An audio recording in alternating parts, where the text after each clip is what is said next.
Live from the Blizzcon stage at the Anaheim Convention Center, it is the Heroes of the Storm Global Championship Finals for 2017. If you're watching at home, make yourself comfortable because we're in for 2 incredible days of Heroes of the Storm action. And of course, if you're here live and in person, let me hear you, Blizzcon!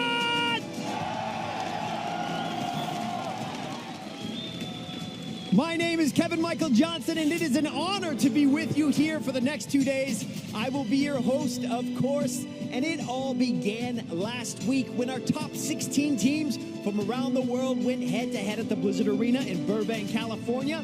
Our top 8 emerged, and they are going to go to war over the next 2 days, and we will crown a champion. Now, let me introduce to you our top 8 teams in the HGC, and let me hear your team. Feel free to scream it out. Up first, Korea's MVP Black, North America's Team Freedom, out of the EU, Team Dignitas, EU's Team Expert, North America Tempo Storm, from Sweden, Fnatic, reigning champions of BlizzCon 2016 from Korea, Ballistics, and rounding it all out, North America's Roll20 Esports. I will not be alone to walk you through all the action this weekend, though. Of course, we have our illustrious panel of experts and analysts. At the helm, the gentleman who is basically the kingpin of all things Velcro patches at BlizzCon. He managed to acquire all of them before the show even began. That is James Kylaris Carroll. Happy BlizzCon, my friend. Thank you very much, Kevin. Indeed, I have a whole lot more than just that base 21. Thank you as we get things kicked off here for day number 1. Victory here can only be achieved through determination, sweat, and blood. 8 teams, 8 banners represented here across 3 continents. So South Korea, we have also, of course, North America, and we have Europe. Battling it out here in the top 8 as things go on. To my left-hand side, I am joined by Skimmy. We have also Grubby down at the very end, J-How in the middle. I thought I'd skip you for a moment there as we get things going. Guys, excited for BlizzCon, excited for the top 8? Grubby? It's so nice to finally be here and to see who will take the next World Championship. We've got 8 amazing teams here, and I'm so ready for it, Kylaris. It feels weird because literally everybody's like, who do you see as the favorite? Who's going to win? And it's like nobody has a decision on this. There's some favorites coming in, but this is the most competitive Heroes of the Storm tournament we've ever had. And so the excitement between last night, opening week, and coming in today, I am really looking forward to seeing how we play out day 1 and, of course, the championship. Yeah, absolutely excited to be here. Obviously my first time. So for everyone here, it's going to be fantastic. Obviously you've got 3 North American teams for an American crowd. Win for a treat. It's going to be good. It is going to be good. As they mentioned, those 8 teams are going to be battling things out, and they're playing for a whole lot of money. But, of course, it wasn't an easy task getting here. Let's find out exactly how they did, just in case you missed the first 4 days.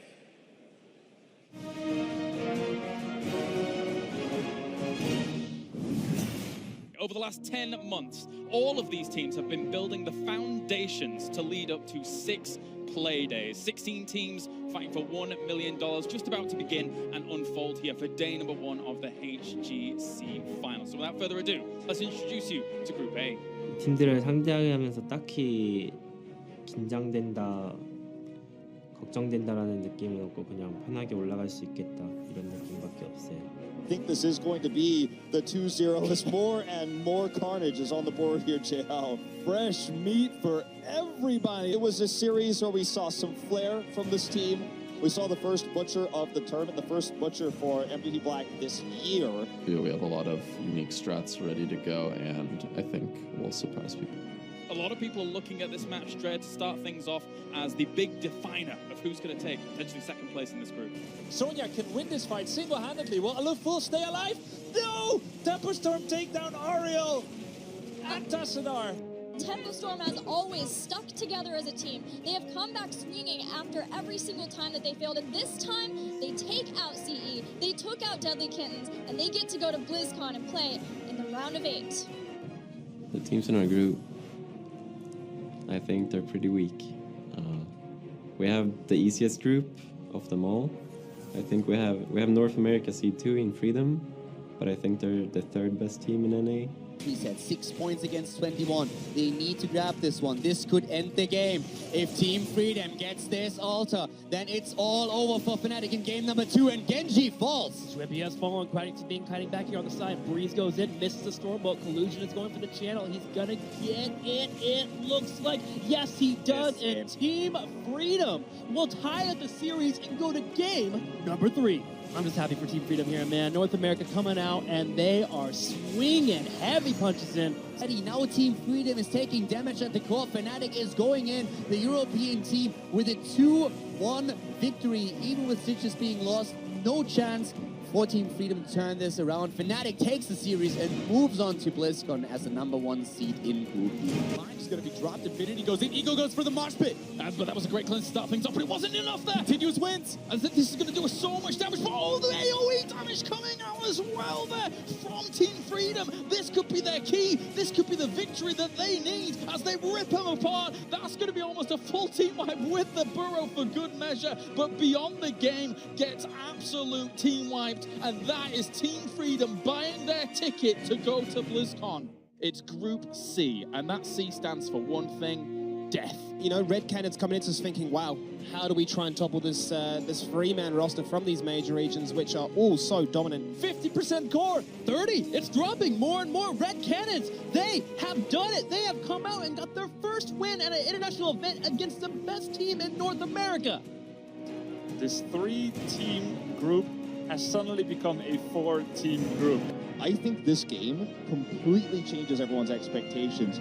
Fantastic play. Roll20 dropping the first map is now primed and ready to take down the core for the second time in this best of 3. Our first map, Infernal Shrines, as we get ready to see this Clash of the Titans in Group C. Right now, the team is about to fall, and if they get the kill after the flip here, that might be the beginning of the end. They go to the core, they drop Roll20, and they take the series without dropping a map to advance to BlizzCon. Number 1 seed from North America, Kalaris, against the number 3 seed from Korea. Glarum goes down, however, Bud's adjusting, hitting that core. 10%, 8%. It's a warrior in support. 4, 3. Too much. He has redemption. Tempest out 2-0. The first time in a BlizzCon, North America takes out Korea since Cloud9. North America will take this group tonight in advance to BlizzCon.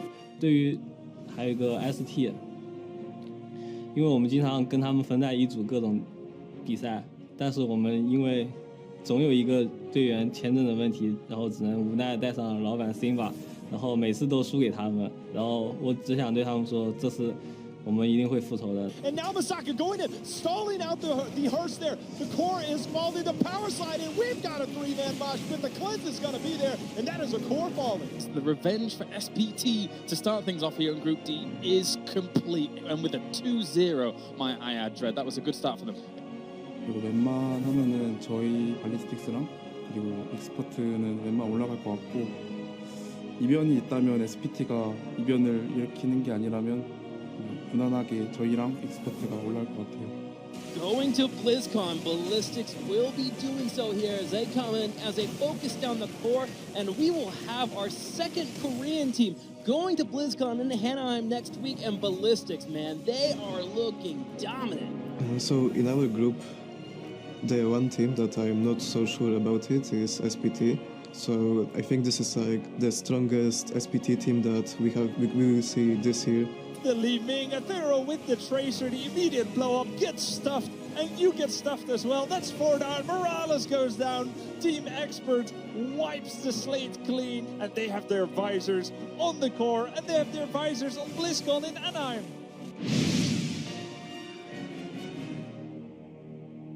Many a game played out by our top 8 and advancing on here into BlizzCon. And it's an all-important stage for all of these guys. Overall, there were some great moments, a lot of diversity in the strategies, some really cool stuff.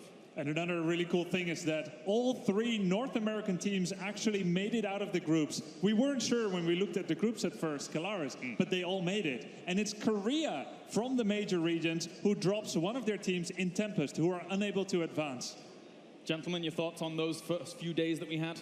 I think the meta was supposed to be shaped, and I think it was completely blown up. So coming in here, it's going to be different. Too many 100% win rates when we look at Butcher, Lily, Kerrigan. I don't know if we'll see much of that, but I think definitely was an interesting opening week. Yeah, I don't think we've seen anything too out of the ordinary so far during the opening week. A lot of this preparation would be for this main event itself. A lot of these teams discussing the fact that they have multiple different strategies in case teams bring something that they're not quite used to. Right, well, let's turn our attention, of course, to one of the big parts of what these teams are here for, the $1 million that is on the line as all of these teams are looking to vie for those top spots. $500,000 on the line for first place, a cool $100,000 each, not too bad to walk away from, and then, of course, $200,000 for second place, and it tiers down from there. This is one of the biggest prize pools we've ever had in Heroes of the Storm, if not the biggest prize pool we've had in Heroes of the Storm. So this is very, very important for these teams, Jay Howe. Just the stakes up at the top. I mean, that you said $100,000 each to take home. I mean, we've never seen that. And all the players are like, hey, we want that big money. If we're going to win, we want to win big, right? And so there's a lot of pressure when you raise that. Generally, it's like, all right, we kind of got second. It's okay. We still get good money. But this is like life-changing money. So it's a very, very different feel. Now, of course, these teams have been working for this over the entire year with the HGC League format. Every team has made it here by qualification over their 14 league matches over the year. So this is a huge combination of prize money, a huge combination of all of their efforts. Let's take a look at the bracket which will stand as we continue on from today and through tomorrow as well. Our first round is a best-of-3 format, and we will have such matches as Team Dignitas versus Expert, a big EU versus EU play there, and then we have things like Ballistics versus Roll20 down the line, Fnatic and Tempo Storm. But our first match in a few moments' time that we will turn our attention to will be that MVP Black going up against Team Freedom. Overall, guys, looking at that bracket as it plays out with the first round being best of 3 and everything thereafter being best of 5s, what do you make of the bracket, how it's shaped up, who's going to be playing who? I mean, you see Europe versus Europe in that second round, Seed 2 versus Seed 3, so that looks very exciting indeed. Yeah. But I'm particularly excited for actually Team Freedom against MVP Black and Ballistics versus, of course, Roll20 as well. These two teams in North America probably have the best chances to make it in a best of 3 against their Korean adversaries. It won't be easy, but if they can make it, they're going to make some new history for the North American esports scene here. Gimme? Yeah, I mean, MVP Black coming in as that hot favorite. They've been out of the contest for quite a while, but they've obviously come back into the front load of things to saying, look, Europe is no longer going to be that #1 region. We want to put ourselves back on the top of the throne, so to speak. So a lot of love in their direction, but Team Freedom, they've been feeling confident going into these ones. Obviously, you can't take too much away from scrims, but it sets the platform for a good series. Schedule is ready, so let's take a look at that as well as we shift our focus for just a moment and get you up to date with exactly how things are going to get run down today. In not a dissimilar fashion to the bracket, we're going to have everything played out from the bracket down. As later on down the line, you have such fixtures, as I mentioned, as Ballistics versus Roll20 Esports. What's your favorite, Jay Howe? If you had to kind of like pick one that's the kind of the cream of the crop for you at a personal level? That's a really tough choice. Thanks for putting me on the spot here. No problem. I think I'll go back to breakfast last week. I'm sitting down. Tempo had just won with their Kerrigan drafts. And Fnatic's like, look, if you guys play us in the next stage, please play that against us. Yeah. Well, why didn't you get your wish there? So I really want to see how that series shapes up. Of course, statistics are always exciting for us analysts, but Fnatic doesn't look at that Kerrigan and say, uh-oh, 2-0, Right. That's a problem. I'm personally most excited about the one that's coming up right here, MVP Black versus Team Freedom. MVP Black, phenomenal team, 14-0 in league format, 4-0 in the groups here. In fact, their most recent losses are on the 23rd of June, actually the 19th of June, the Eastern Clash, they lost 2 matches, but besides those 2, they haven't lost for pretty much half a year at this moment. Can Team Freedom do it? So far, MVP Black has sometimes struggled at the Blizzcon stage. Skinny, your thoughts on MVP Black coming up against Freedom before we launch into things? Yeah, I mean, it almost feels a little bit like a resurgence of that 2015, late 2015 into 2016, when they went on, I believe, like a 43 consecutive win streak. Like, they were the team to beat, the team to watch, and the meta to sort of adapt to, I suppose. With Noblesse coming in as that coach, once a part of L5, now Ballistics. They've got all the tools there to really set themselves up for this year being the Blizzcon Championship. Yeah, definitely. Well, of course, that will be our first fixture coming up in a second here. So, of course, it will be Team Freedom going up against MVP Black, where Team Freedom looks to find opportunity here, going up against a former world champion, where most people would feel a diverse and difficult task ahead of them.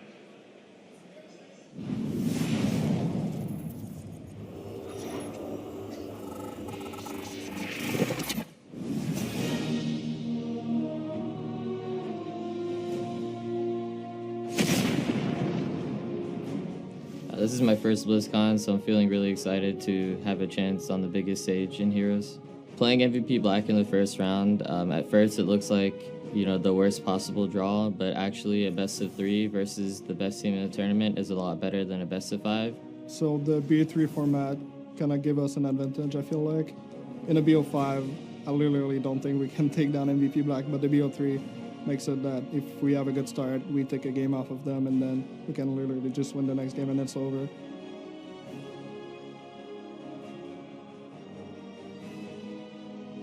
저희 첫 상대가 북미 팀이라서 그들이 홈팀이기 때문에 관중들이 아마 그들을 많이 응원할 것 같은데, 솔직히 저희는 그런 거는 크게 신경 안 쓰고 저희가 할 것만 하기 때문에 관중들은 크게 신경을 안 쓸 것 같아요.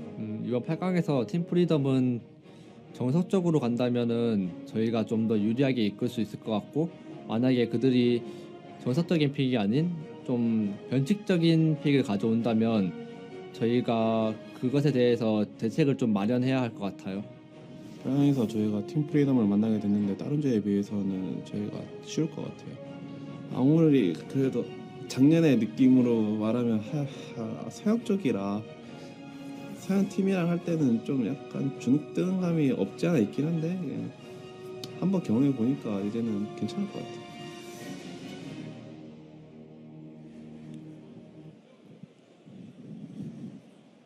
Ladies and gentlemen, let's give a huge Blizzcon welcome to our first matchup of the day. In the red corner, North America's Team Freedom!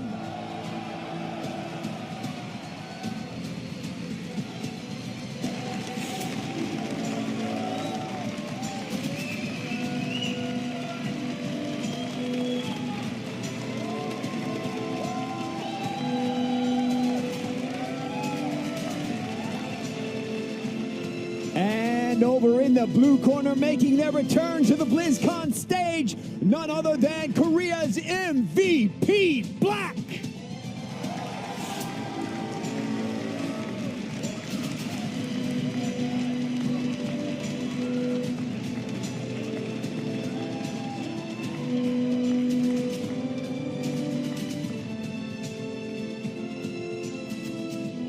All right, captains, please come center stage and shake hands.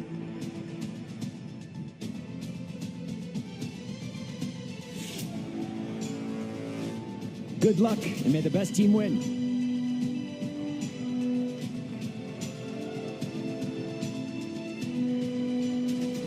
Most feared teams on the planet here in MVP Black across multiple years will now go up against some of North America's finest. Over the span of the last 6 months, we've seen Team Freedom go from strength to strength. They've made it to the top 8. They've made it to BlizzCon here, Grubby, but it is still a daunting task ahead of them. It definitely is. They are 11-3 in the league format. And here at this tournament, Freedom has gone 5-3. They've taken a map from the #1 seed in their group, in Fnatic, but overall, Team Freedom is a team that 70% of the time looks amazing, and the other times, they are still not up to the standard of MVP Black. 4-0 here, 14-0 in the league format. I mean, this is a huge challenge for Team Freedom. And the big thing about that is for MVP Black, going into the opening stages of this tournament, Jay Howe, it almost felt like they were playing with their food. It looked dominant. They said it in their opening interviews that it just was, they didn't respect the people in their group, so to speak. I mean, that might be a little bit harsh, but they go in there and they literally dominate. They knew exactly what they had in front of them. Their group was definitely in favor of them being as dominant as they are. So it was no surprise, and I think it's safe to say that we have not seen their best form yet. Yeah, we haven't actually really seen that true test of what MVP Black have been preparing from the shadows to bring here to the Blizzcon stage. And I think Reset said it best himself. If they try and play a standard, there is no way they can beat us. And that's something that we're obviously going to be jumping into in a second. But how do Team Freedom actually approach this matchup? And the best of 3 series, probably their best chance, given that best of 5. You know, it's a long time to try and compete against the world's best. Yeah. Let's adjust our frame for a moment, of course, as the HGC universe out there across the entire year almost has been cheering for all of these teams rigorously and joining in all of the fun. Let's check in with the global cheer bar that you can contribute to at home as well. You can support your favorite teams, get yourself banners, get yourself skins, everything available to you when it comes to a map, of course. That's all very exciting. And you can cheer for MVP Black right now. You can cheer for Team Freedom right now and show your support for these guys. Because overall, they're going to need it, especially someone like Team Freedom going up against MVP Black, who are some of the best in the world. Yeah, and you know, it's really tough. MVP Black, Sake said it already. If they play us standard, they're going to have a hard time. Paraphrase. And the thing is, Black hasn't really shown anything yet. Their drafts were very standard. And I feel like on the flip side, in order to make it, Team Freedom has had to show a lot more already, Kalaris. Yeah. And we will see that in the draft as we'll break that down for you guys. But they've shown a lot more, so that can be used against them.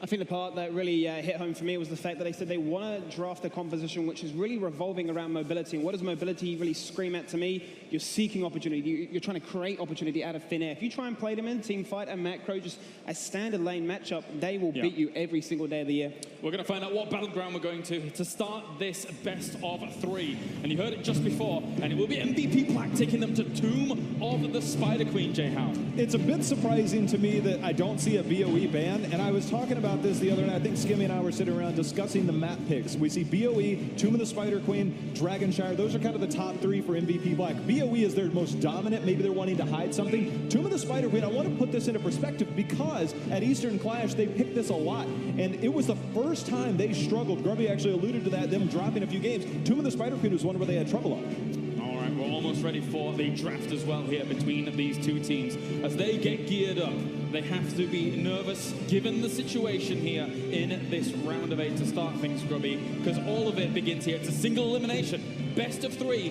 Things could be potentially volatile. Yes, it's a cutthroat format. Just 2 to 3 games to prove your mettle. But Team Freedom said that they are happy with that format. It gives them a better chance to try and oust such a titanic juggernaut like MVP Black. We're going to be going to Tomb of the Spider Queen. It's the most played battleground of the tournament so far from the BlizzCon opening week. And it's a battleground that MVP Black has picked now. They haven't picked it yet in the group stage because they really haven't played that many games. All right, time to get into this. The first best of 3 here at BlizzCon in the round of 8. MVP Black goes up against Team Freedom as we begin the draft. I will say this, is that if you're afraid of a team cheesing you, it's actually very difficult to get away with different types of cheese, because the bigger battlegrounds, you have different things of doing that, as we see a Morales ban coming out. But I think that might be the safe option in terms of battleground choice. MVP Black obviously feels confident on this. They're going to minimize the risk by going in here with the Tassadar pick, or Tassadar bait. Interesting thing, in their first series of the tournament, MVP Black first drafted Morales twice in a row. And now we see that ban. Is this an echo of what MVP Black would want to do, or did Team Freedom get baited to remove a pick that really doesn't matter to Black? I mean, it's safe, this is standard. If you do bait out that Morales, you're typically speaking going to go for the Oriole. Great on this map for the rotations. We've seen Dansky quite comfortable on that Valis, a definite pairing that you can go for when you go for the Oriole. You've still got the likes of, you know, even Lunara for that poison damage. But given how MVP Black have opened this one, they're not going to reveal too much. They've got that reliable stun engage, and they've got that wave clear through Rhaegar. The big thing about this is they like to run double support. Nasmus is their Ariel player most of the time. They also like to run Lucio with this composition. And when we first saw Lucio at the Western Clash, the first tournament we ever got to saw Lucio, this was the battleground all the professional teams are playing. You got a lot of wall ride opportunities, a lot of ways to take advantage of both those, especially Ariel. I just wonder if they're willing to commit to it this early. ETC comes out, matching Warrior for Warrior.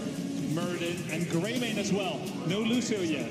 Team Freedom in their 8 opening games have played Lucio in 6 out of those 8. Was this something to focus on for other teams, or do they really lean heavily on it? They've done their homework. MVP Black respecting what Collusion did during that opening week. He single-handedly, for the most part, in my opinion, was doing a lot of the work which allowed them to almost take games off, or take series off Fnatic. Agree. The one thing that Lucio tends to do, it's kind of a counter towards a Malthael. Tormented Souls goes in, you drop the beat, really makes things happen. And we've seen a lot of Malthael play in the second phase. Rich started to peel off of that a little bit towards the end, but it's still a go-to hero for him. One that he can dominate team fights on. It's something that on Tomb of the Spider Queen he absolutely loves to play historically. So we'll see if we see that route now for MVP Black. I actually really like this Cassia ban as well. We've seen a fair bit of Cassia this opening week as well. The charge strikes, the talent at level 1, obviously. A lot of AoE spread damage, not to mention you are then going to nullify a lot of that auto attack spread itself. So they are suggesting that Team Freedom really want to clump up. They want to stick around Oriel's heal and be that battering ram to try and get through MVP Black's squad. This is where the curtain drops for MVP Black's draft. It's looking just like an echo of their group stage games where they really aren't showing that much yet. Is this just how they like to draft every time, or are they continuing to hide things? Ana played twice so far in the group stage by MVP Black. Of course, both were a win. They haven't lost yet. And they're combining it with Li Ming.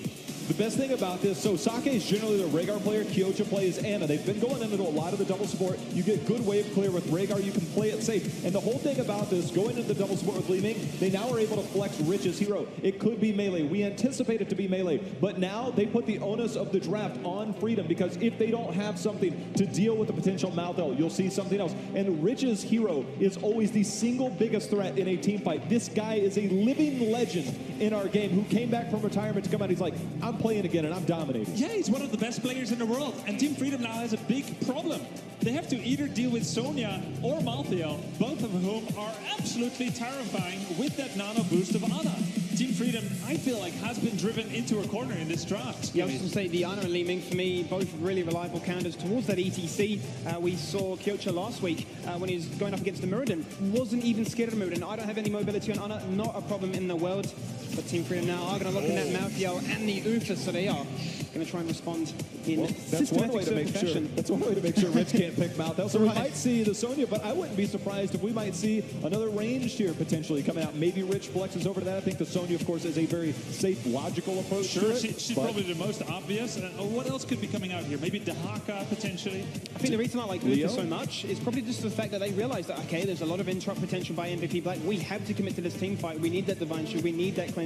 We need some way to find value with this ETC or the Malthael, because they're going to be running in, popping those ultimates. They need to find some value. One thing that'll be particularly interesting is when Malthael uses Tormented Souls, getting that Divine Shield, because Ana has something, oh, by the way, that says you can't heal when she drops that grenade on you. So you got to make sure you get in there. You're able to get the D Shield. I think that's why they picked up the Uther, to make sure and get value out of that Malthael when he does go in, to make sure you don't have to deal with that anti-heal from Ana. Now, again, the particularly interesting thing here, what will Rich be on? It's a big question. We're going to see it in just a few seconds. Team Freedom has a lot of all-in potential with Malthael and Greymane and the Divine Shield, and Black will answer with Ragnaros. That's a good start for me to this tournament, I'll tell you that. Ragnaros coming in at the very end. Not the most common of picks nowadays in the meta.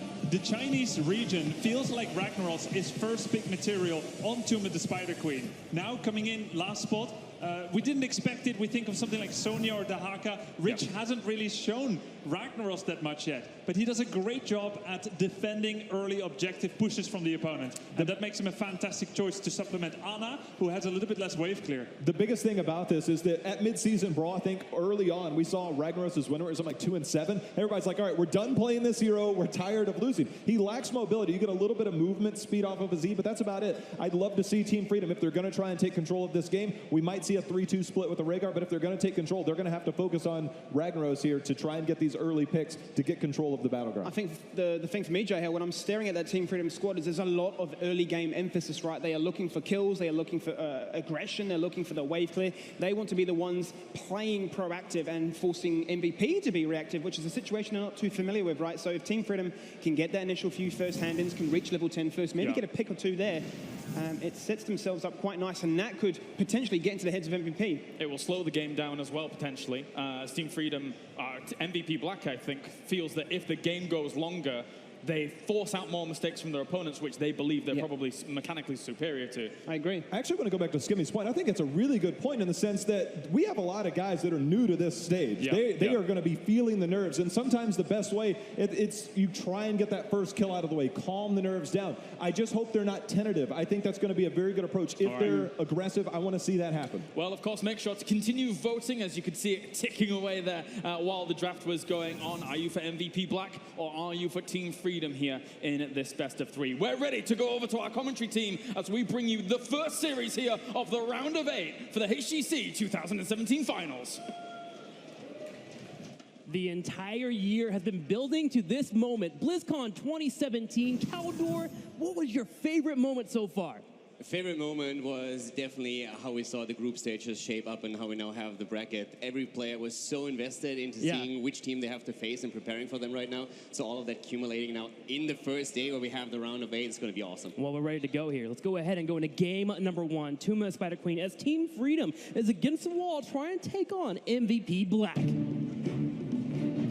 Now, Caldor, we've been waiting months, almost a year for this entire moment. Team Freedom North America making the top 8, surprising many here, and they have a hard matchup for day number 1. Yeah, and you have no idea how terrified I am that Rich actually picks Lava Wave on Ragnaros. If he does, I will pinch his beautiful cheeks. Let's go ahead and move into it. Ladies and gentlemen, to the left side of the map, we have Kyoja on Ana, Reset on Liming, Rich on Ragnaros, Saka on Rega, Tist on Muradin. Ladies and gentlemen, give it up for MVP Black!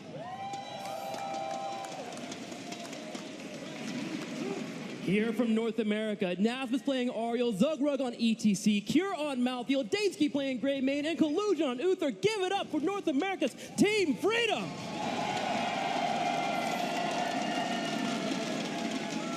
And just like that, the tournament is underway, Caldor. The one thing that really stood out to me in the interview that we had from MVP Black is that from the get-go, they knew, of course, that the crowd would be hyped for the North American teams, and they have to go through this now.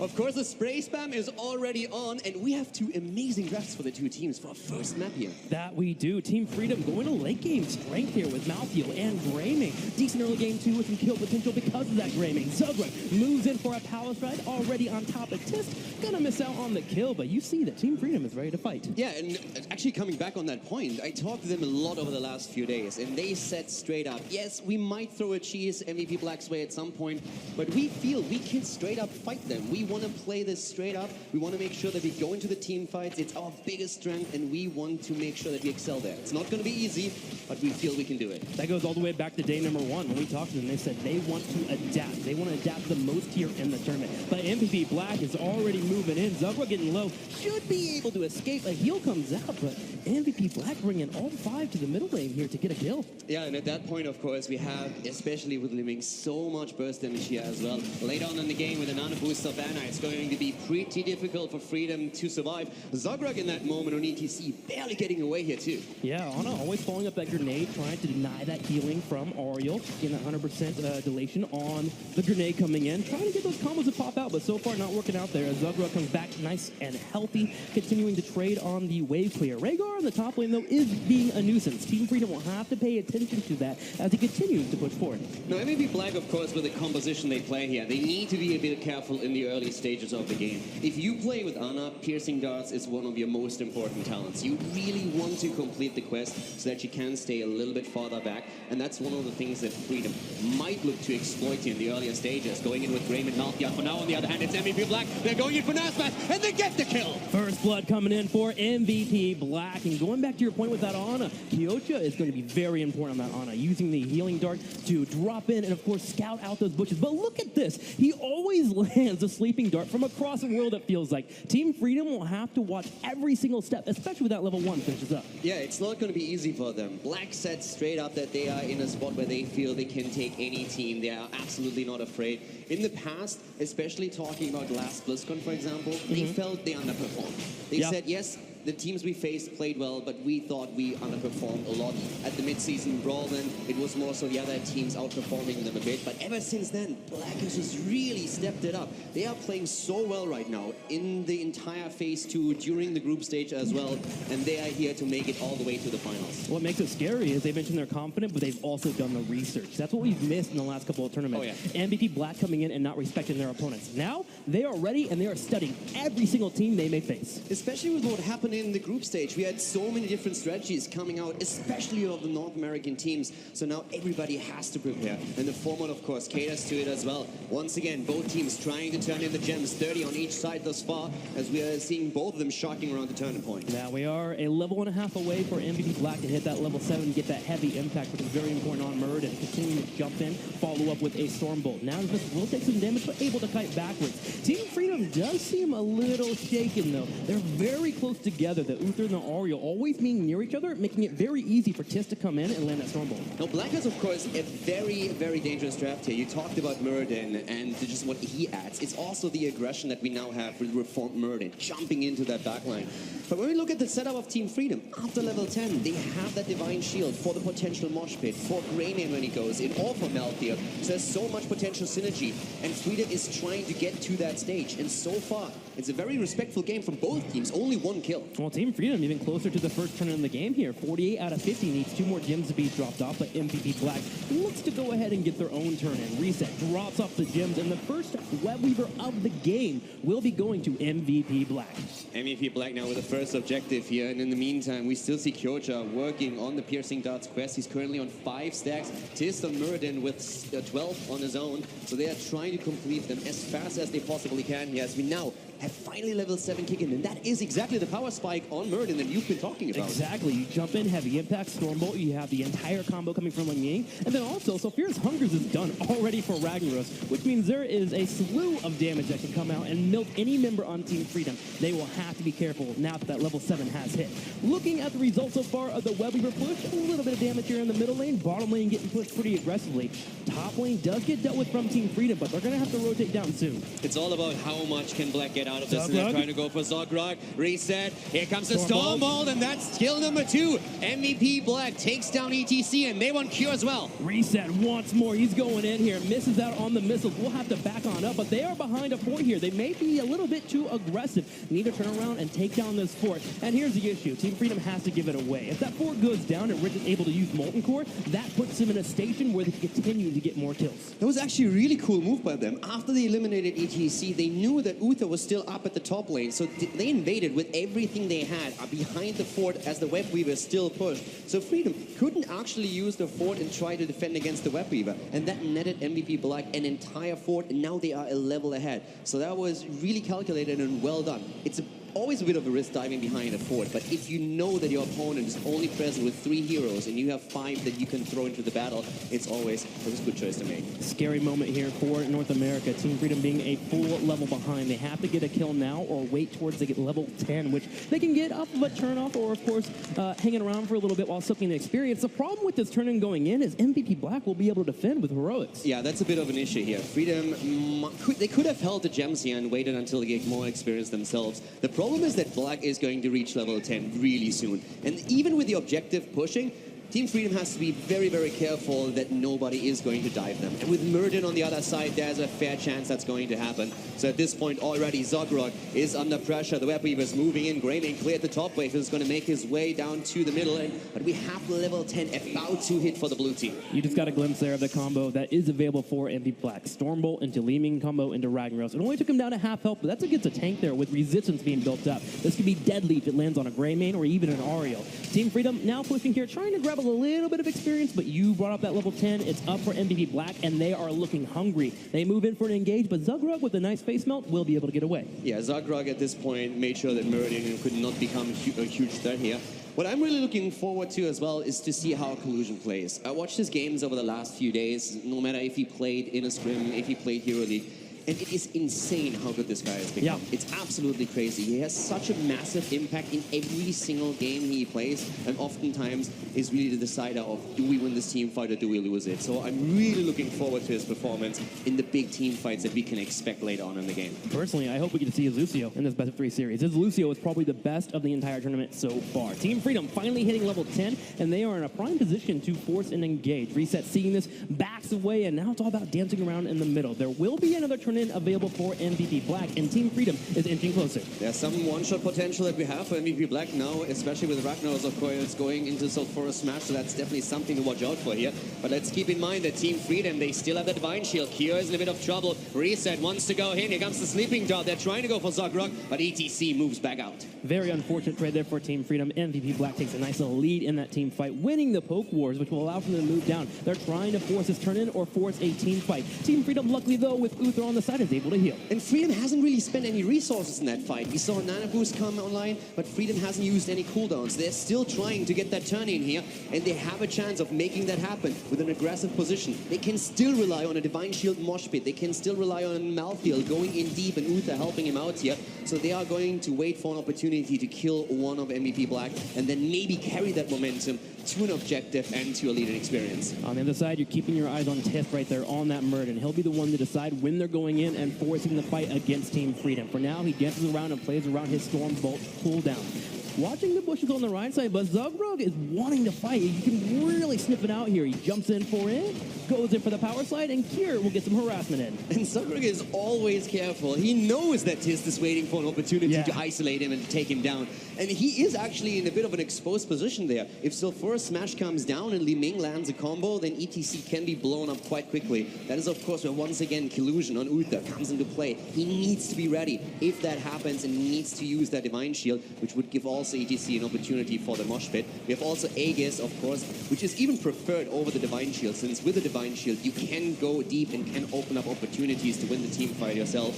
But at this point, both of the teams, I mean, they are really playing cautious here. That they are. The power slide has been used from Zogrug that will force Team Freedom to pull away. MVP Black going for the turn-in on his side, and Rich will be able to drop off his gems. A total of 2 turn-ins here for MVP Black, and they're moving in for Forts next. Especially since they are about to hit level 13, it's a huge advantage they have over Team Freedom. It's only a level in experience lead, but it's really the talent that matters the most. And Team Freedom is going to try and defend here as much as they can, but once 13 is hit, and it's a perfect timing for MVP Black, they are going to become aggressive, and that's exactly what they're doing right now. Once again aiming for ETC here. Reset with the combo, but it doesn't hit, and Zogrog is about to walk away. Nice jukes from the North American player. Almost in trouble there. Nasus bringing out the heal as well, but Team Freedom is able to sneak away. But it looks like Uther might not be as lucky as the Sulfura Smash takes him out. Here, trying to retreat here. He turns around with the Tormented Souls, looking for a fight. He's going in. Here comes ETC with a mosh pit. It only hits one. They're trying to go for Ragnaros, but they don't get him. Here comes the Stasis as once again ETC's in trouble, and this time he goes down. MVP Black with the talent lead. Kills 1, kills 2, goes for Oriel, and they drop the 3rd one. MVP Black with a total of 5 kills so far in this match turns around and looks at the 4, and they will easily take it away here in the middle lane. Team Freedom starting to fall further and further behind, losing out a few gems also in that team fight. Not having Uther available in that fight with Divine Shield was a huge problem, but it comes back to that one-shot potential that MVP Black now has. Uther had no chance. His stun lock just completely obliterated him, and he had no opportunity to Divine Shield himself. And when Malthael then tried to go into battle, he just had no one to really back him up there. And that was a massive problem for Team Freedom, as they are now attempting to get level 13 so they have a fighting chance in those team fights. And it doesn't stop. MVP Black has another turn-in available. They're about 10 gems off, but they're able to get that pretty darn easily, especially in the lanes pushing back towards them. Team Freedom is getting to a point here where they have to win a team fight soon, or they're going to be too far behind. Now here's a good point though. Freedom was able to turn in a lot of the gems before the fight happened, so they haven't really lost too much. They are still in a position where they can get the second objective for themselves, and MVP Black is an entire level off before they hit level 16 talents. So even though there's a 2-level discrepancy between the two teams, Freedom has an opportunity to fight here now. And especially with Black also running a double support setup, Malthael is level 7, the touch of death can really make a difference here if Freedom gets the engage they are looking for. Well, in about 3 seconds they can go for that engage. They'll be missing out on the mosh pit, but having Tormented Soul with Divine Shield can be enough. They turn around for the fight as Tis jumps in. We're going to have the Aegis being used right away on Kier. Here is the Tormented Soul as he dives towards the back line. Ragnaros on the other side, going for the Molten Core. Rich trying to cut off the path of retreat, but Tis is in a little bit of trouble. Here comes the Sulphurous Smash. Everybody on the side of Team Freedom is already low, as we see once again HGC going down just seconds before he has much available. And more members are low for Team Freedom. Divine Shield will be used. Reset is kiting backwards. Rich here to carry him in his arms. Turns around with the big Sulphurous Smash. Will land on top of Dansky. He's getting lower and lower. And finally, he will fall. Collusion, the only member left. Never mind. Everyone's down. Team Freedom falls. Team Freedom is wiped out by MVP Black as the Korean teams take one after another. Here the fight once again. Cure early on in trouble. Mosh Pit not ready. Has to pop Torment Souls. The Molten Core in the back covering everyone, and all of a sudden Team Freedom has no way to escape. Sulphura Smash hitting 3, and then it's ETC to fall first. And from there, the fight just fell apart. Team Freedom was trying to escape, hoping to maybe get a 1-for-5 trade, but couldn't even get that. MVP Black goes for the boss right after this as well, and will be able to grab it easily with a turn-in as well. This is not looking good for North America, as Keeps are definitely the next target to go down. 10 kills against 0 in this game so far, and a 3-level lead for MVP Black. They timed the Web Weavers perfectly with the boss up at the top, so at this point they can just heavily push for Keeps. The forts are all gone, and Team Freedom is in a dire position right now. They have to hope for a miracle fight here. A great mosh pit might be the answer. Malthael maybe getting a few kills here, but it is going to be rough either way. That is correct here. I'm watching Zugrug and I'm watching Kier. Those will be the two here that help that miracle engage that you were talking about. MVP Black now 4 levels ahead of their opponent, about to be 3 as Team Freedom's getting closer, are having to deal with this push that is coming their way. The Keep well falls, there's going to be a boss about half health moving in, but look behind it. A Web Weaver still coming. Web Weavers coming in here. Mirror Ball on 16 for Li Ming. At the same time, of course, the 13 talent on Anna. Smelling Salt, incredibly powerful here as well against the setup that Team Freedom is running. They're going to lose that Keep for sure. The only question is, are they going to lose the game here? Freedom moving back as Tist on Muradin is jumping in once again, looking for target. Looks like for now they have defended, but they still have to watch out. Molten Core has been popped. We're going to have Rich sieging from afar. Dansky is low on health. He's getting dangerously low. May fall victim here. We're going to have Tis jumping in on top of Kier. Here's the Divine Shield though. Once again, Kier's going in and he's trying to get some kills here. They are moving in and attempting to drop one, but Greyman is the first to fall here. Once again, Zogrug trying to protect his team, but Tis is jumping in deep once more. He's looking for Zugrug. Zugrug is able to kite back to the Keep, but look at the Web Weaver and Minions in the way to take the damage from the Keep. Rich is chasing them into their base. He does not care. He's looking for Naza's next. There it is. Black does not respect that base whatsoever. They're invading every single Keep here. They want it all. They have a 4-level lead right now. 4 heroes are already down for Team Freedom as MVP Black moves towards their core and mercilessly slaughters Uther as well. The entire team wiped once more. 15 kills to 0. 15 to 0, and the core is falling. 20% down to 10. No one up here for defense. Team Freedom will fall to MVP Black as they go up in the series 1-0. An absolute brutal game here. MVP Black with a 5-level lead, taking down Team Freedom. And the game plan for Team Freedom just not working out here. MVP Black using every little opportunity they had to get a kill and then carried the momentum to the next team fight, to the next objective, and just never let up, never gave Team Freedom a fighting chance. Team Freedom was hoping to match mechanics against MVP Black, but as we talked to our North American fans here, they were clamoring for some cheese. Maybe that is the time for it to come out. Let's go over to our analyst desk and see what they thought about game number 1. A brutal assault there from MVP Black in their first game on the stage, because they are here and they mean business. Very, very powerful start by MVP Black. Skimmy, there was very few mistakes there by the South Korean team. Yeah, I mean, for me personally, it just kind of felt like MVP Black. Another day at the office. We're here to play Heroes of the Storm. We're here to show you how it is done. And Team Freedom, you discussed the cheese, you discussed the different strats. What do they have? That sign wasn't far off the mark for that first game. I feel like I know that guy. Yeah? Anyway, that was really scary by Black. I'm still shaking. 5-level lead, not how you want to debut your first Blizzcon match ever. A 5-level deficit, that is, for Team Freedom. And the combined power of Ragnaros with his Molten Core and with his defensive position, with a very safe play from Rich, and then Ana's Sleep Darts. Ana's Sleep Darts are never easier to hit than when something is coming right at you. A warrior like ETC, I mean, Black was able to save so much time, buy so much time, get those turn-ins, and then play for the late game. And that nano-boosted Li Ming does so much. Right. The biggest thing about that, and it was what Skimmer was talking about, is trying to be aggressive early. And when we saw the draft, we see the Rhaegar there. A lot of times, Ragnaros is the solo laner, right? Well, we see the kind of shift there. Rhaegar helped it. You got the support there. You've got the wave clear. And so then it kind of drew Team Freedom down to a different game. And I think they really needed to disrupt the rotation between top mid and try and get some early picks. They had the ETC into the stun, the multiple stuns between Uther, Ariel potentially there. I just feel like they didn't understand the early game they had to win, especially pre-level 7. Well, as quick as game 1 wrapped up, we'll be moving on to game 2 here in a second. But before we do that, of course, a word from our sponsors. The 2017 Heroes Global Championship Finals are brought to you in part by Republic of Gamers, Intel, T-Mobile, and NVIDIA.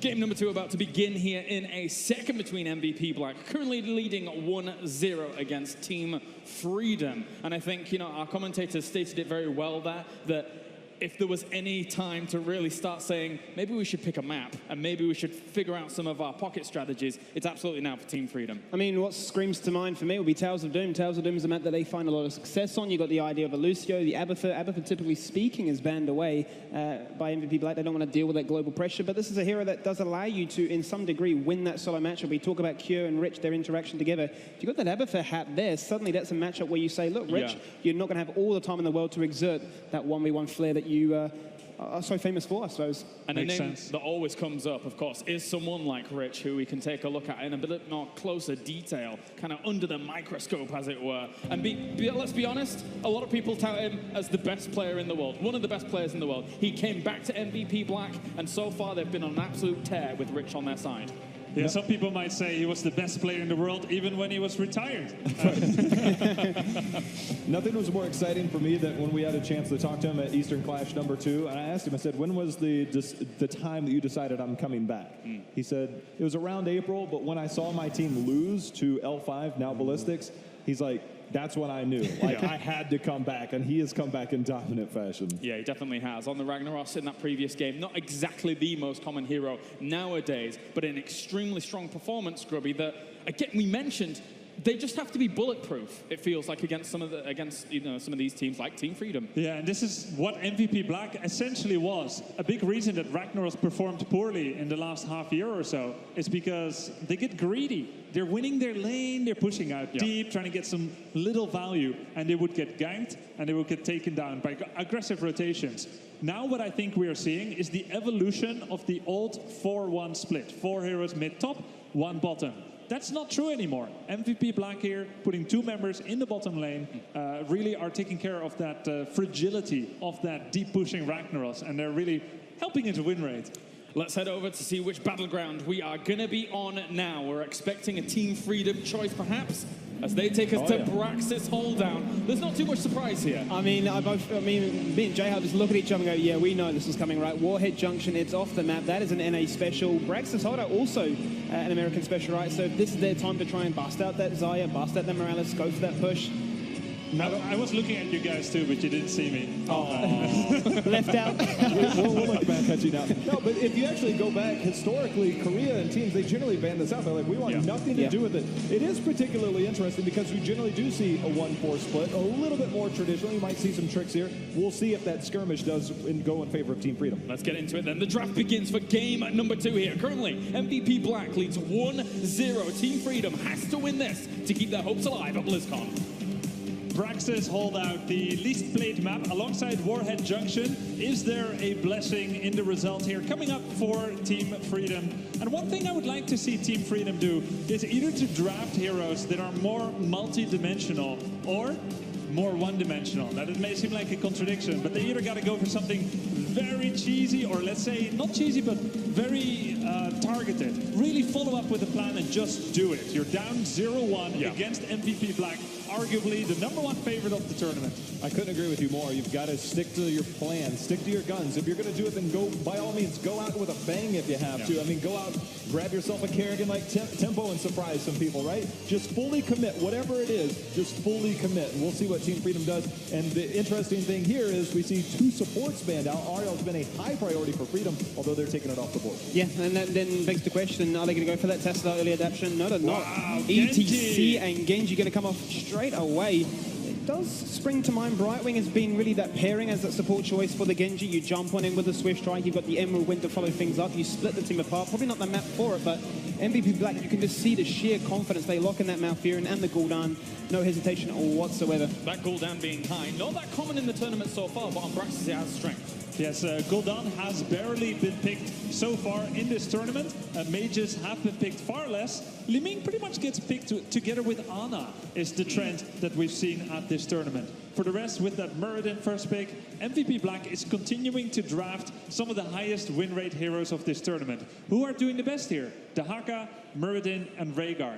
And this kind of standard out of MVP Black, it can mean one of 2 things. Either MVP Black doesn't respect Team Freedom enough to show their pocket strategies, or maybe they have the confidence against any team to repeat the same high win rate heroes over and over until it doesn't work anymore. And you know what I really enjoyed about what we saw from that initial draft phase there was that MVP Black instantly go for that wave clear. They go for the Gul'dan, they go for the Malfurion and saying, look, if this is what NA want to do, they want to go for that pushing style of strat.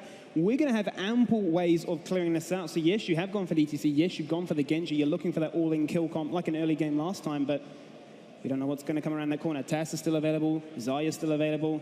You've got some ideas to flare it up. I really want to see what MVP Black brings to it, because you have sustained damage in Gul'dan, which is unlike any other on this map. You have Muradin, who now with heavy impact at level 7, oh, by the way, you know exactly where they're going to be, so he's going to get a lot of value. We always used to kind of see the old Stormbolt into roots. Now you've got heavy impact into roots far earlier, so your kill potential is going to be there. Gul'dan doesn't necessarily have the burst damage, but he does put out enough to kind of go, but I really feel like maybe that Sake hero will kind of come in that backside and allow the kill potential to be much higher. It feels to me not dissimilar to our Ragnaros pick from our previous game of, even if they did manage to wrangle away some of those points where you need to control for the Zerg wave to then be strong for you, you have something that's a safety net to be able to clear that very fast and then play the map the normal way you should, or you feel you should, as the stronger team. Is that fair to say? Very much so. You see a pick like ETC coming in early, and Genji, who can rotate between top and bottom quickly, but Genji is not a true hero until he gets a few notches on his belt. He needs to get a few kills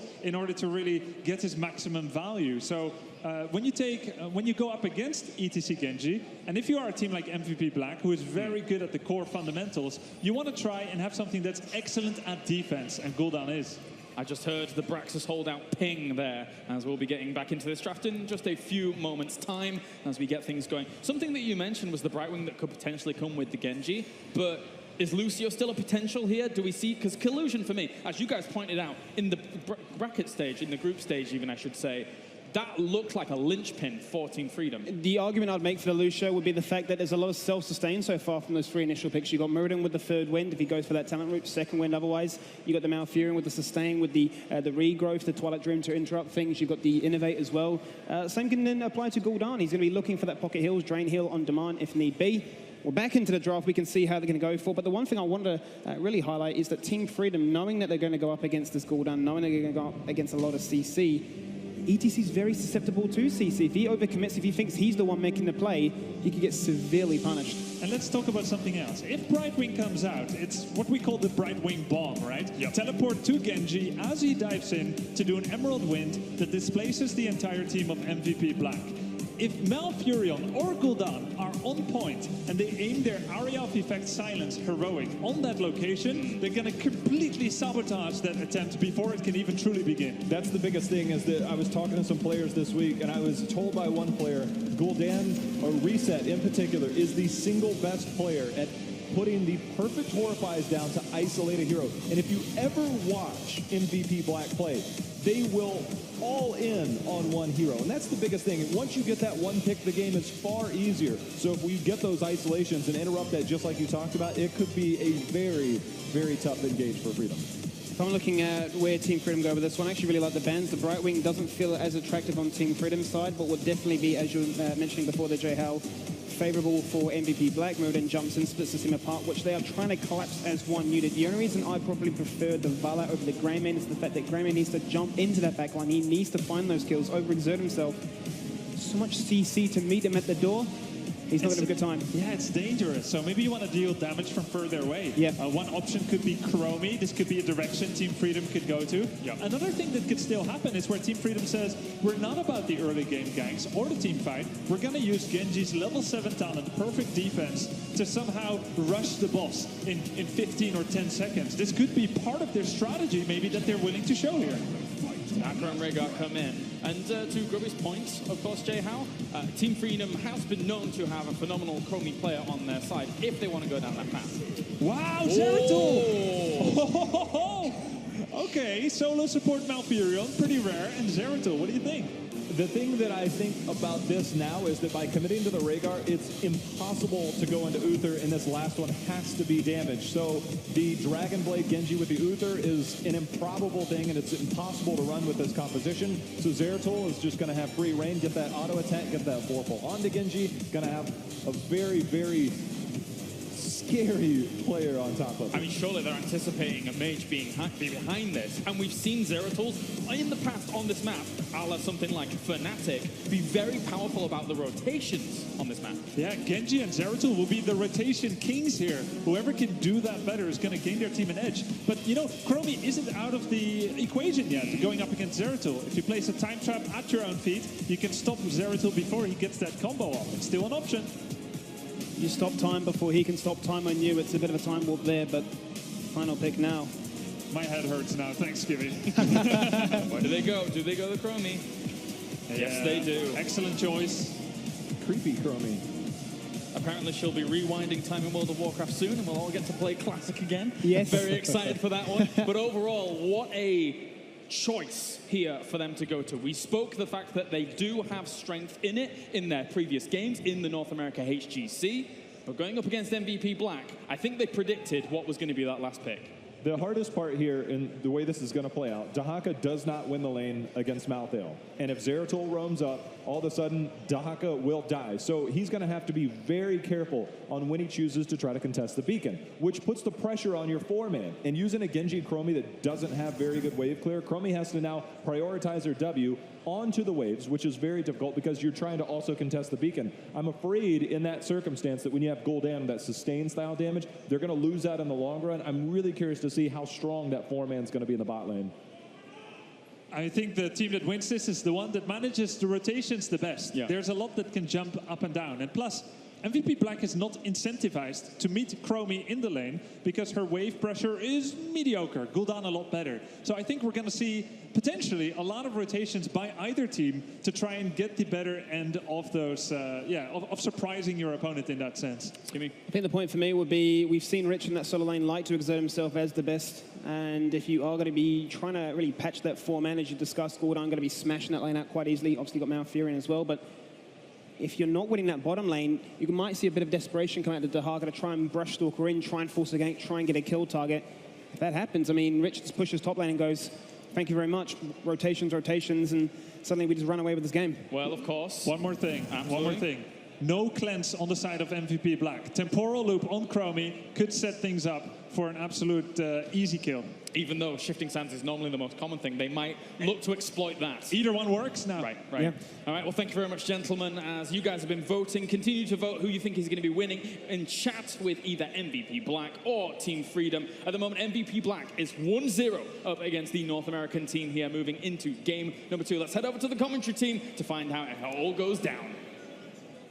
The last time we saw a Korean team go to what many would consider a North American map, we saw Roll20 win over Tempest. Do you think MVP Black is in a spot where they could lose against Team Freedom today? I know that Team Freedom wanted to play this map. That was one of the concerns that they had. What is going to be banned by MVP? So they practiced the typical North American maps. They practiced Warhead, they practiced Braxis. But they were actually hoping that Black would ban out Warhead and that they get a chance to play on Braxis if at any point they lose. So they are confident here. But then again, the last game was a bit rough. Well, let's see if it pays off here for Team Freedom as we move into game number 2 on Brax's holdout, as we'll be watching Goldan against Chromie. A very exciting matchup indeed. So let's go ahead and move on into it. Game number 2, Caldor. And another thing that we are going to see is Rich on Zeratul, and that is something that is absolutely frightening as we are heading into game number 2 of our first best of 3 today. Sake on Goldan for the team in blue. To the left, Reset is going to play Malthael this time. Tist, of course, at that front line on Muradin. We have Kyoja on Malfurion, and last but not least, it's Rich on Zeratul. Ladies and gentlemen, MVP Black!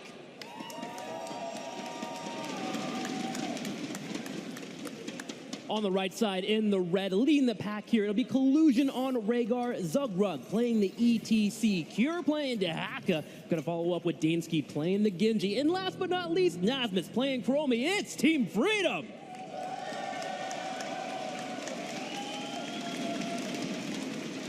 It's one of the things that Team Freedom has to do right now, just shake off map number 1. It was a bit of a beating. Black is strong, we all knew that, but at the same time, they don't need to be the ones to just ignore the first map and say, okay, let's just play Braxis, take it one step at a time, get a win here, and carry this to game 3. I think I agree with Grubby pretty heavily here that it will come down to the rotations. Where is Genji? Where is Dehaka? Where are they moving here? Cure, I'll be watching a lot. He's been doing pretty solid on the Dehaka throughout this tournament. In terms of rotations and moving in for those combos, he can be great, but the follow-up is important. Nasmus on that Chromie has to make sure to blow up the targets. I really like the mobility that we have for Team Freedom when you look at that draft. Genji excels on this map, and so does, of course, any kind of global pressure that you can put onto your opponent. And with, especially Dehaka, but also ETC to an extent, we could see that really coming to play here. The big game changer is Zeratul. Yes. And especially with Muradin, we see Tist and Rich already starting to roam and look for targets. If that Stormbolt hits and later on the stun on 7 for Muradin, then Zeratul can unload all the damage and just snipe these targets in the backline. I remember back in the day when we saw Zeratul for the first time on Braxis Holdout, it was actually Wubby playing this character, jumping around between the map. He had only 12k damage, but in terms of actually controlling the beacons, Zeratul can be wonderful floating around using that stealth mechanic. So yes, we're going to have to watch and see how Rich will handle his movement throughout the map. Already here harassing Zugrug. Yeah, and they're going straight for ETC once again. A great route. Spy, Malfurion, and Kyoja laying down the lawn here as they're trying to get the first kill. First blood hits as MVP Black takes down ETC. Chromie combo comes out, but will miss as MVP Black will disperse around from the area. And the first kill of the game, again, going to MVP Black.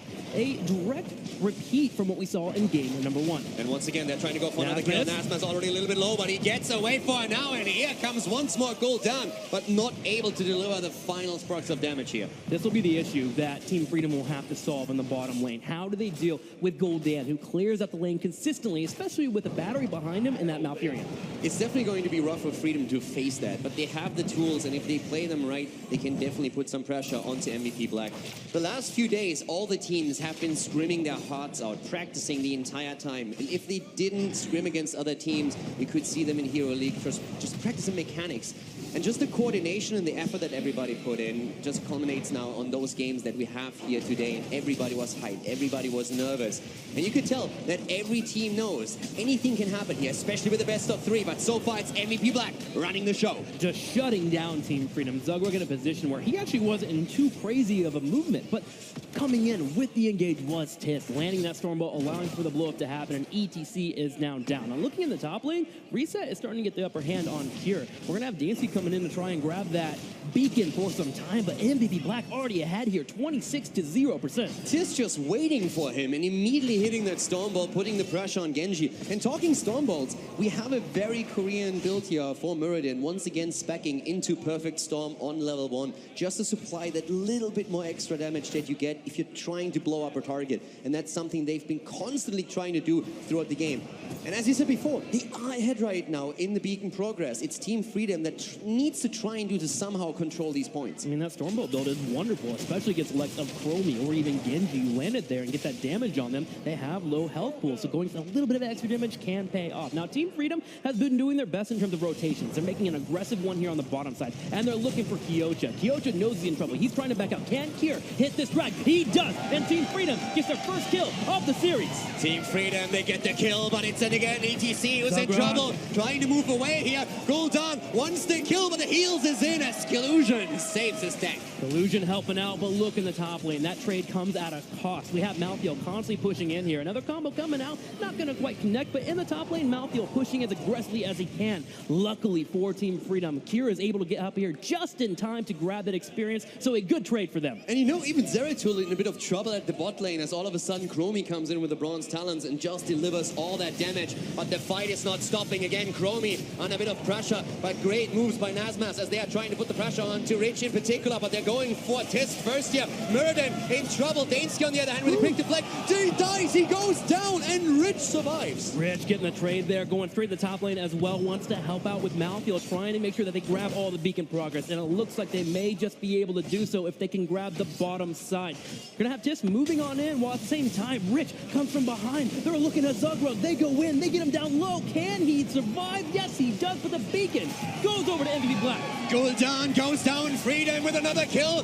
Here comes the move against HGC, but the cleanse is there. Now Rich has a problem. He's trying to move away. Chromie doesn't deliver the damage, but it's a 5-on-5, and Gyoja is in trouble. Gyoja goes down. 5 versus 3 in the bot lane, and Malthael dies as well. Team Freedom with kill after kill against MVP Black. And those kills were important. Now Team Freedom can set up and try to defend this big Zerg wave that was pushing on the bottom side. Rich versus Dansky, though, here in the middle lane. Dansky kiting backwards, trying his best to stay alive, but Tish jumps in to ruin the party. Dansky, he goes in, he's trying just to get out. No! Rich jumps forward and gets the kill. Dansky doing his best here and nearly taking down Rich, but then Murden comes in and puts him down. At this point, Team Freedom still defending against the Zerg wave here. They're doing well thus far. They hit level 8 even a little bit faster than their opponents. Much better than game number 1 already here for Team Freedom. Finding a little bit of composure, getting some confidence, even a little bit ahead in experience, matching against MVP Black. At this point in game number 1, we were a full level behind here for Team Freedom. They gotta be feeling great about this one. What I absolutely love about what Freedom is doing here, they're not intimidated.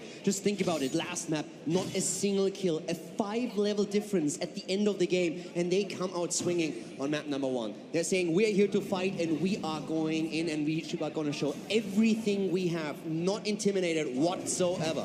And the game plan here is to blow up a target. Grubby brought it up in the analysis. No cleanse available for MVP Black, so Team Freedom grabbing Temporal Loop. And talking about no cleanse, you know, Malfurion as a solo healer is a bit of a risk. Most teams would not run this. Most of the time when we see Malfurion, it's in a double support composition. He offers a lot of utility, but especially with the setup that MVP Black is running here, Malfurion can be a liability if that on-point damage hits, and that's where Temporal Loop comes into play. I love how MVP Black is playing this, though. They realize Temporal Loop is up and available, and they immediately on the battleground get safe, and they only put pressure where they know Chromie is not. Chromie showed herself in the bottom lane, so they put 3 in the top. But they're also keeping Murden in a spot where he can interrupt Chromie when she goes for that combo. Great response here from MVP Black. I talked to Team Freedom before the series started behind the curtains, and they said we're going to make an A proud today. We're not sure if we can beat MVP Black, but we are going to give everything we have to take them on. And currently they're doing exactly that on the second map here. It's only half the level, and they will hit level 10 where we are going to see the mid-game start with the heroic abilities. Dansky flitting around the middle side. Rich and Tiss will find him, so he'll have to jump away. That level 10 getting closer and closer for both of our teams. Team Freedom with an ounce of a lead here. Now as the walls start to fall for MVP Black, making it much easier for them to tie it up. And this is great. 10 hitting for both our teams when the beacon progress is about to pop up. Talking about Perfect Storm just for a moment, we have 13 stacks currently on the talent, meaning that we have 65 extra damage per hit on the side of Murden. Tist hasn't completed his quest talent, obviously, but he's very close to doing that as well. Only missing 4 more Storm Bolts, 9 actually, my bad, to complete the quest talent. And then, of course, hitting another power spike with Murden. Going to be very helpful. Also looking at Team Freedom, Isolation has been chosen for Cure. A wonderful ability against Malthael if he goes in for the engage, get the Isolation before he puts his Tormented Souls, or even Malfurion, making sure to land it before Twilight Dream does connect.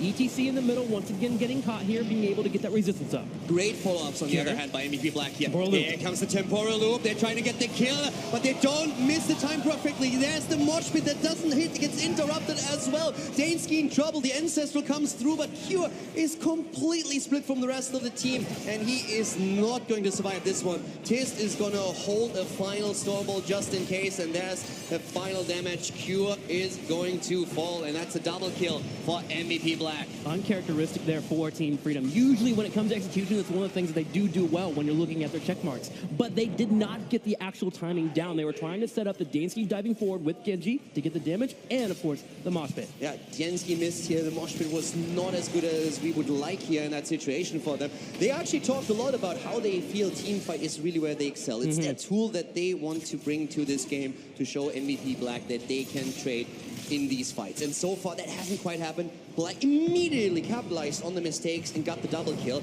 But Freedom is still very much in the run here. We have MVP Black with a massive lead when it comes to Beacon progress. But looking at experience, they're still very close. And more importantly, we're on the same talent level.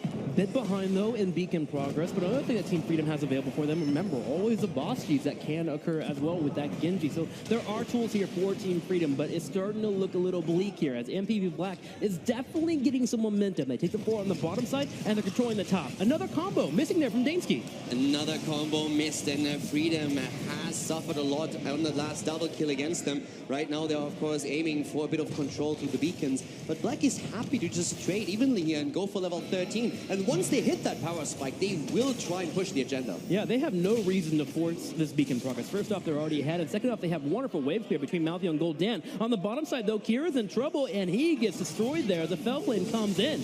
Kyo actually did really well here trying to escape, but he's not able to do it. Rich, on the other hand, might get out here, but that was a great shot on the side of Chromie. Not enough damage, though, to take Zeratul down, but it got very close. That's right. Rich there playing with sand as Navas comes in with a combo, getting a shot there. At the same time, though, Reset coming on the back right. They're looking for a fight. Tormented Souls will be popped. Dansky can jump away. Zugray trying to come on in, but Collusion, not so lucky. He's going to get picked off on the bottom side. He throws the Ancestral out just before he goes down. Stagger Death's now coming in. Nazmas is falling. They go for ETC. He's trying to move away. They're dragging him away from the tank. You are saving Zogrok for now, delivering some extra damage against Zeratul, but MVP Black, they have the 2-level lead. They have the talent advantage, and they have the Zerg Wave. And they're pushing in a lane that the Zerg Wave is not even in. The Zerg Wave is in the top lane. They're taking this Hellbat and Wave push, and they're pushing the bottom keep wall and opening it up here against Team Freedom. Now, with Team Freedom spawning, they're going to go ahead and rotate toward the top side, but MVP Black with a full talent lead and the map opening up are looking great.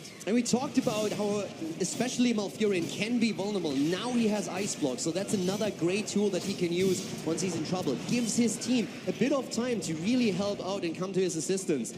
Freedom still trying to defend here up at the top, but Black is now pushing in with that talent advantage we've been talking about earlier. And in an ideal world for the Korean team, they would get the keep here. Now, with Malfurion off the table as a temporal loop combo because of that Ice Block, there are still 3 juicy targets that Team Freedom can go for. Malthio, Zeratul, and Goldan, but they have to execute on the combo that they have failed to do twice in a row. For now, they have to clear the top lane, and this is where their composition hurts. Zeratul going up against the Hawk at the bot lane. As we see the defense up here at the top, ETC in trouble. The cleanse comes in. Reset wants the kill, doesn't get it. Now but here comes Tist. Oh, they're going to miss out there with Chromie getting hit there with the Horrify. She could not follow up the combo. MVP Black identifying the weakness of Team Freedom. They continue to push on in, and now this will be able to get away, but already 2 targets are down here for Team Freedom. Will they push in and start going for core? ETC dove in deep. He wanted the triple mosh pit, but he didn't get it. He got blown up within an instant. MVP Black, they have taken the keep down and pushed even further, thinking for a second about taking the core. And Rich, in the meantime, takes down Q at the bottom of the map, barely surviving.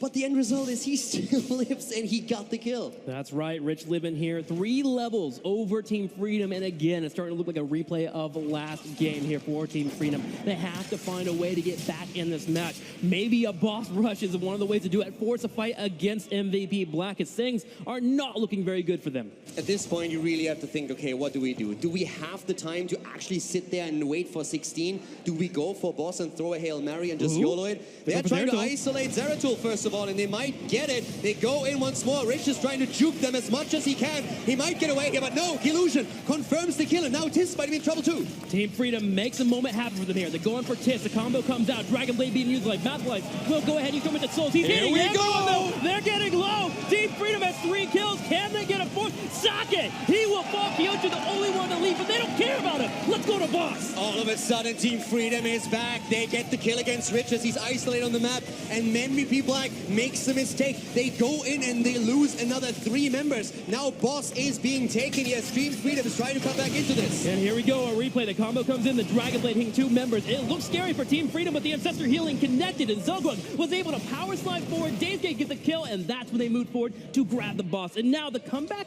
is available for Team Freedom.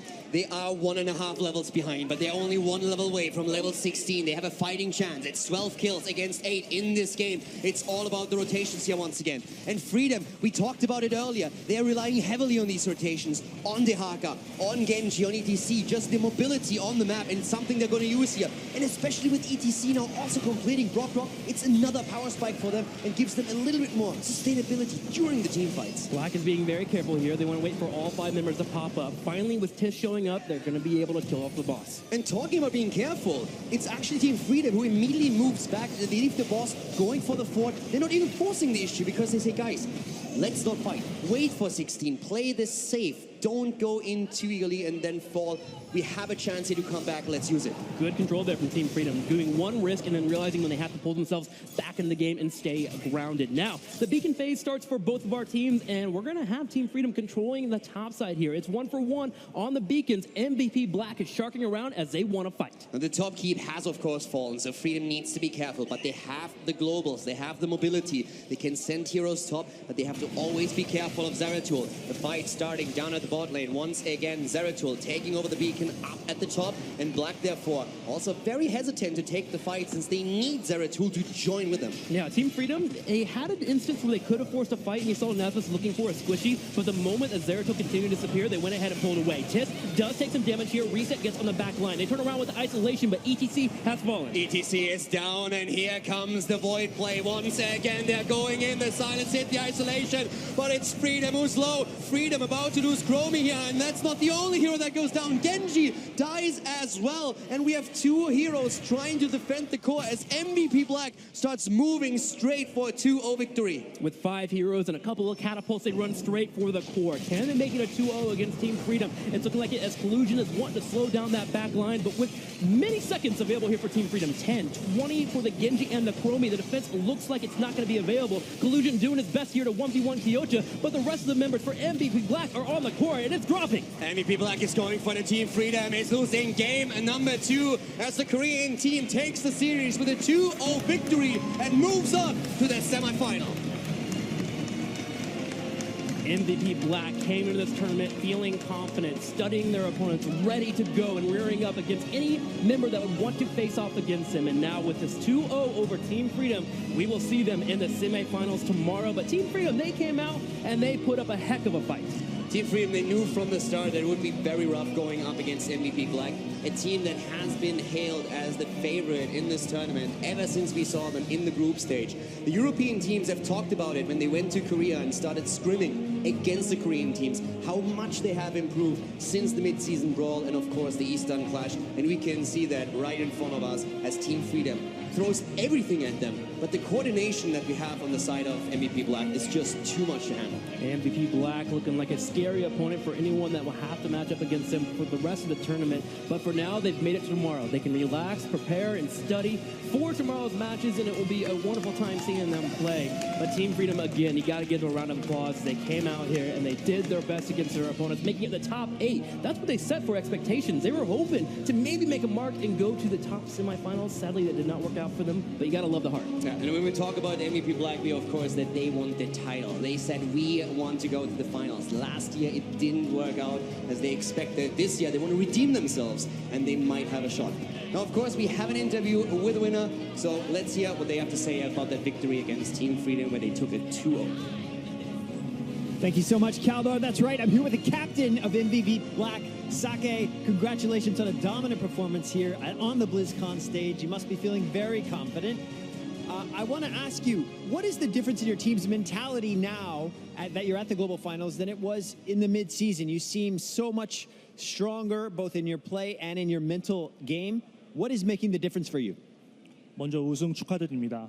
그리고 지금 현재 블리즈컨 스테이지에서 게임을 하고 계시는데요. 그 현재 시즌 중간에서부터의 지금 생각하시는 방법이랑 게임하는 방법이랑 지금 불콘에 오셔가지고 게임하는 방법이 좀 많이 좀 자신감이 넘치는 것 같은데 혹시 그 이유가 어떤 건지 좀 여쭤보고 싶습니다. 일단 코치 노블레스가 있다는 것만으로도 충분한 그런 저희에게 활력이 되는 것 같고 또 간만에 오는 무대이기도 하고 이번에는 꼭 우승하겠다라는 마음을 다 갖고 있기 때문에 다들 평소보다 더 잘하는 것 같아요. The biggest difference would be Noblesse, having him as a coach and supporting us throughout BlizzCon. And second is just that we want to win so bad. And for the finals, that's why I think we're mentally more prepared.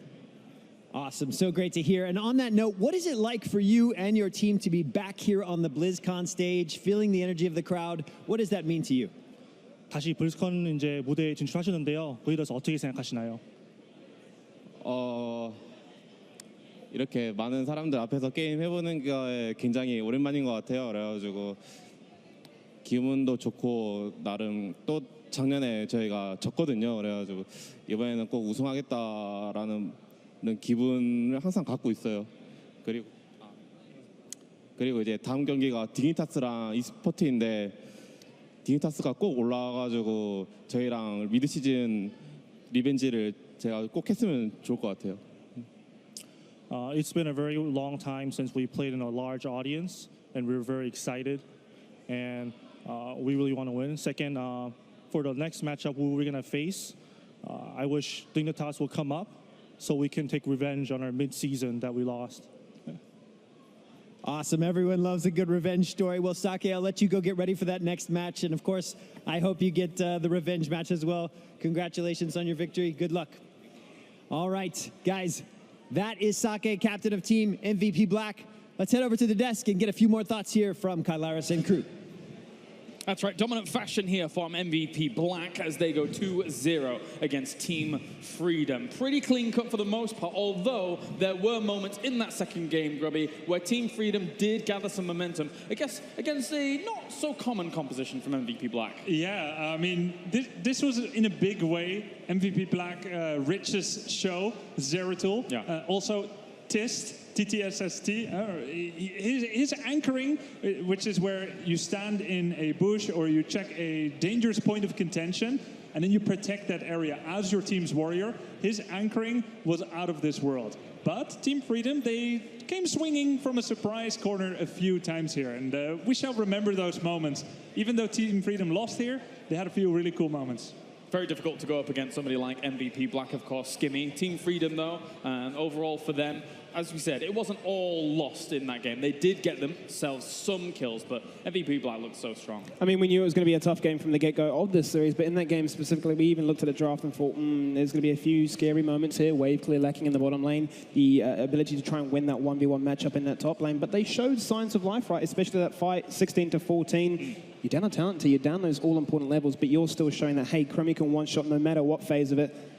And that's something to be proud of when you're going up against the world's elite. Grubby, I believe you picked out some highlights for us, or a highlight. Yeah, Team Freedom had a really cool moment early in the game that really helped them get back in the game. As we just look at the setup here, we roll it forward slowly. We just pause it for a second here. We look at MVP Rich. He was initially zoned out by the time trap there, but as soon as he is cleared up, he jumps in there. Now, very key talent, Seeker in the Dark, level 7 talent for Zeratul. As we roll it forward slowly, he's going to use that, get it on ATC, and do some big damage. But as we pause it here for a second, this is the power. This thing right here, Dahaka, burrowing in from Team Freedom. Now, this always comes at a penalty. Right now, there is no one in the top lane for Team Freedom. As we roll it forward, there's no one in the top lane. But if they can get a kill, it's worth it. Now, Rhaegar and Cure will get that kill there together. And then we look at this moment here. Rich, he jumps in. He tries to confirm the kill on ETC. And we pause it here for a second.